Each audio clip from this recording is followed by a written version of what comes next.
Problem solution চ্যানেলে আপনাদের সবাইকে স্বাগত।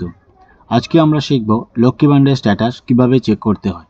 এর জন্য আমাদেরকে প্রথমে কম্পিউটারে একটি ব্রাউজার ওপেন করতে হবে এবং সেখানে টাইপ করতে হবে লক্ষ্মী ভান্ডার স্ট্যাটাস চেক। প্রথমেই আমাদের একটি ওয়েবসাইট চলে আসবে। এই ওয়েবসাইটে আমাদেরকে ক্লিক করতে হবে। ওয়েবসাইটটা ওপেন হওয়ার পর এখানে দেখতে পাবেন ট্র্যাক অ্যাপ্লিকেশন স্ট্যাটাস বলে, এখানে ক্লিক করতে হবে। এখানে ক্লিক করার পর এখানে প্রথমেই একটি অপশান থাকবে যেখানে অ্যাপ্লিকেশন আইডি, মোবাইল নাম্বার, আধার কার্ড এবং স্বাস্থ্যসাথী কার্ড। যে ব্যক্তিটির অ্যাপ্লিকেশন করা হয়েছে সেই ব্যক্তি যদি অ্যাপ্লিকেশন আইডি থেকে থাকে তাহলে সেই অ্যাপ্লিকেশন নাম্বার, যদি তার মোবাইল নাম্বার দেওয়া থাকে অ্যাপ্লিকেশন করার সময় সেই মোবাইল নাম্বার, আর ওই ব্যক্তি যদি আধার কার্ড থাকে আধার কার্ড এবং যদি স্বাস্থ্যসাথী কার্ড থাকে তাহলে স্বাস্থ্যসাথী কার্ড দিয়ে যে কোনো চারটের মধ্যে যে কোনো একটি দিয়ে আমরা সার্চ করতে পারি। আমার কাছে রয়েছে মোবাইল নাম্বার, আমি মোবাইল নাম্বার দিয়ে সার্চ করছি।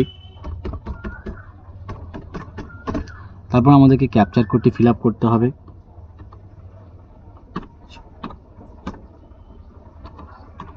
ক্যাপচার কোড দেওয়ার পর আমরা সার্চ করব।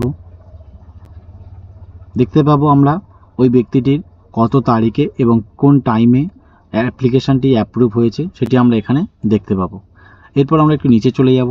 দেখতে পাবো ওই ব্যক্তিটির নাম এবং ওই ব্যক্তিটির অ্যাপ্লিকেশন আইডি। এখানে আমরা ক্লিক করলে আমরা দেখতে পাবো ওই ব্যক্তিটি কোন ব্যাঙ্ক অ্যাকাউন্ট দেওয়া রয়েছে এবং ব্যক্তিটি কবে থেকে ওই ব্যাঙ্ক অ্যাকাউন্টে টাকাটি পাচ্ছে। আমরা এইভাবেই কোনো ব্যক্তির লক্ষ্মী ভান্ডার স্ট্যাটাস চেক করতে পারবো। এতক্ষণ ভিডিওটি দেখার জন্য অসংখ্য ধন্যবাদ।